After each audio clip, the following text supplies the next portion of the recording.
मोहतरम हजरात और मेरी अजीज़ माँ और बहनों और मेरे अजीज़ तलबा व तालिबात, आज की इस यौम आज़ादी में मेरी तकरीर का मौजू है यौम आज़ादी।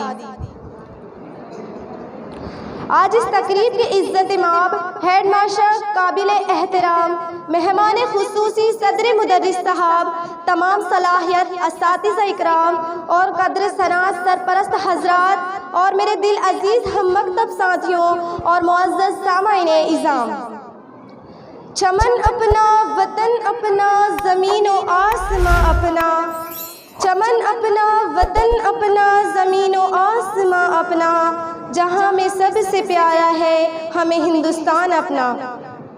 मुअज़्ज़ज़ व काबिल कद्र सामाईन, आज हम यहाँ यौम आज़ादी यानी 15 अगस्त मनाने के लिए यकजा हुए हैं। आज़ादी से कबल हम बरतानिया की गुलामी की जंजीरों में जकड़े हुए थे।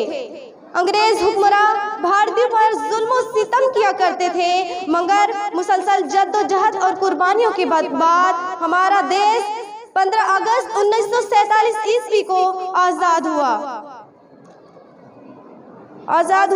मुअज़्ज़ज़ काबिल कद्र सामाईन, इसलिए हम हर साल 15 अगस्त को जश्न यौम आज़ादी को बड़े जोश व खुरूश से मनाते हैं।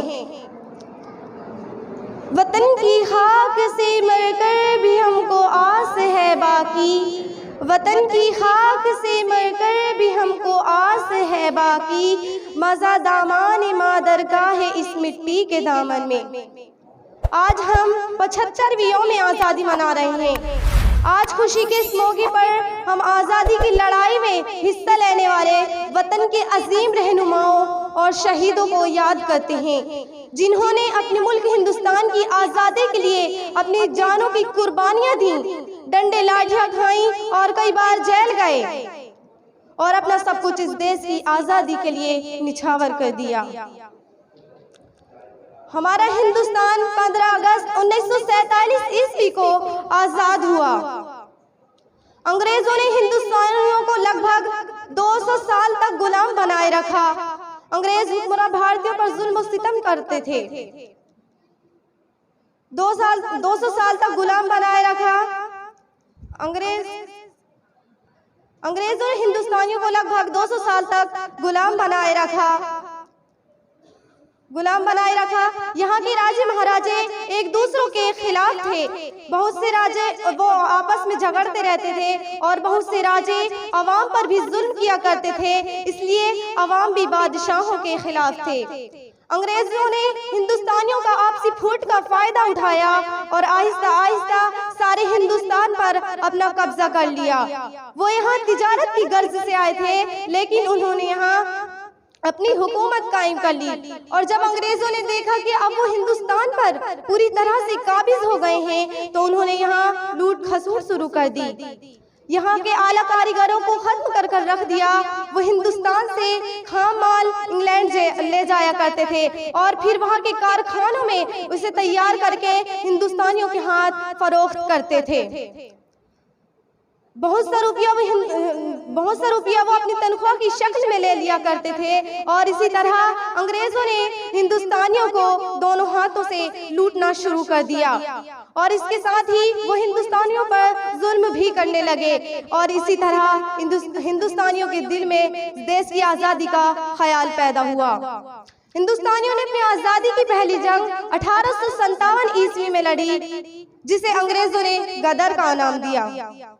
चंद एक वजूहात की वजह से हमारी ये जंग कामयाब न हुई और फतेयाब होने के बाद अंग्रेजों ने हिंदुस्तानियों पर पहले से भी ज्यादा जुल्म करने शुरू कर दिए।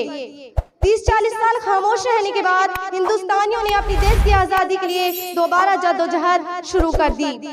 पिछली सदी के आखिर में इंडियन नेशनल कांग्रेस की बुनियाद रखी गई। बाद में महात्मा गांधी भी इस तहरीक में शामिल हो गए।